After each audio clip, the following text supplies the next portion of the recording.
Hey guys, Austin here with the post-game debrief of Edmonton's 3-0 victory over the Chicago Blackhawks. With the victory, Edmonton extends their win streak to 15 straight games. It was not pretty for a long time, but they pulled it out and they had a massive third period, just like their game against Columbus. So let's jump right into this, guys. So Calvin Pickard gets the start. Oilers going for win number 15 in a row. First period, I wrote that the Oilers needed a quick start. However, that did not happen. Oilers started the third line of Holloway, McLeod, Brown for some energy. I thought that very first shift was good, but as the period went on, I didn't think it was an incredibly great period by Edmonton. And Whistle hit the bar early, but Pickard got a piece of it with his stick. Slow start, one shot just 6 minutes in. McDavid and Dickinson were going at it. I was not a fan of Edmonton's play so far. 4-on-4 for 2 minutes. McLeod with a good chance off of a nice pass by Draisaitl, who ended up having 3 assists tonight, by the way. Top line had a good shift. Pickard had to be sharp on a save. Another good glove save by Pickard throughout the period. Edmonton's slow starts are becoming a big problem, but we will discuss that in a later video. Bouchard then drew a power play with 11 seconds left, and then McDavid just missed on a really good chance at the end of the period. End of one, the score was 0-0. The shots were 8-7 for Chicago, and the expected goals were 1.2 to 0.6 in favor of the Blackhawks. And all I wrote in my notes was woof. I did not like that first period from the Oilers at all. If you guys follow me on Twitter, I was complaining a little bit. I try not to be super negative, especially during a big win streak, but I was not a fan of how Edmonton was playing. But on to the second period. Edmonton's second fewest time on power play in the NHL. That was a stat that Jack Michaels and Louis DeBrusk gave at the start of the second period. I'm not surprised considering their record-breaking power play last season. I think the league is very hesitant to call power plays for Edmonton. They shouldn't be, and I think that's unfair, but again, that's another topic for another video. McDavid then scores on that power play. They finished the night 1-for-1. Mrazek was way out of position, anticipating a Draisaitl shot. 1-0 Edmonton. The assists went to 93 and 29. Pickard, right after the power play, made 2 big saves. And then I wrote McDavid needs to shoot more. He tried to find Draisaitl when he was all alone in the slot. Draisaitl was struggling on the top line up to that point in the game, but he did end up figuring his game out. Kane just missed a one-timer. It was a nice tic-tac play with Bouchard and Fogle. Third line started to buzz. I wrote that they were the best line tonight so far. As I'll discuss in another video again, I guess the eye test was a little bit different than the analytics. The analytics said Edmonton's third line was not super great tonight, which was very interesting. Janmark then got stopped point blank on a backhand shot, and Whistle was then saved on a breakaway, and then he gets a penalty shot with Desharnais draped all over him, but Pickard with a huge save on the penalty shot, and I think that was the turning point of the game. The entire Oilers roster, every single line seemed to just dial it up a notch after that penalty shot save. Chicago started to press just a little bit. And then Holloway went up on a 3-on-2 rush with his line mates McLeod and Brown, and then Brown skated into Holloway for some reason and completely killed the play. I wrote, what was Brown doing? End of the second period, the Oilers had a 1-0 lead.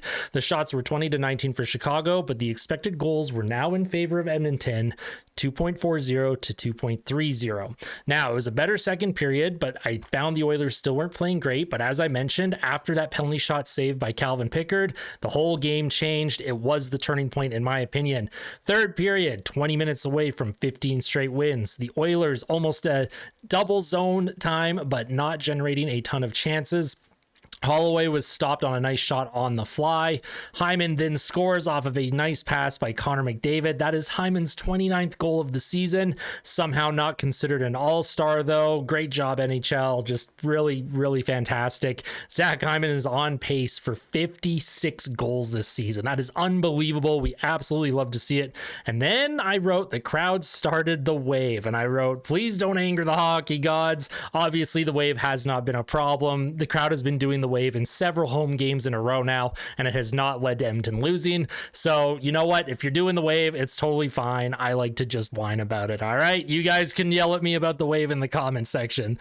Draisaitl then just missed Hyman for a good chance, and then the Oilers should have gotten a power play The puck was shot out of play. Hyman and McDavid were then stopped on good chances right after.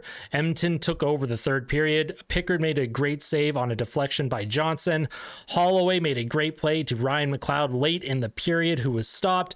Hyman then got tripped when Chicago had the empty net and there was no call, and I was going absolutely ballistic, but it was okay because McDavid scored in the empty net right after anyways, off a pass from Leon Draisaitl. 3-0 Edmonton. Calvin Pickard at the end of the game decided to come out of his net with about 5 seconds left. I'm not sure why he did that. Chicago almost scored late, and that would have sucked if he lost his shutout to that, but he gets the shutout. That is Calvin Pickard's first shutout in the NHL since November 23rd, 2018. I am so happy for Calvin Pickard. We absolutely love to see it. End of the game, 3-0 Oilers. The shots ended up 34-27 for Edmonton, and the expected goals were 4.90 to 2.43 in favor of the Oilers. Edmonton's power play finishes 1-for-1. Their penalty kill was NA, as they did not take an actual penalty. Penalty shot saves 1-for-1. Now, my personal 3 stars tonight. Draisaitl was the third star with 3 assists. Connor McDavid was my second star with 2 goals and an assist. And Calvin Pickard, 27 save shutout. You absolutely love to see it. Now, moving on here, the Oilers, their next game is against the Nashville Predators on Saturday at 2 p.m. Mountain Standard Time. It is a Saturday matinee game.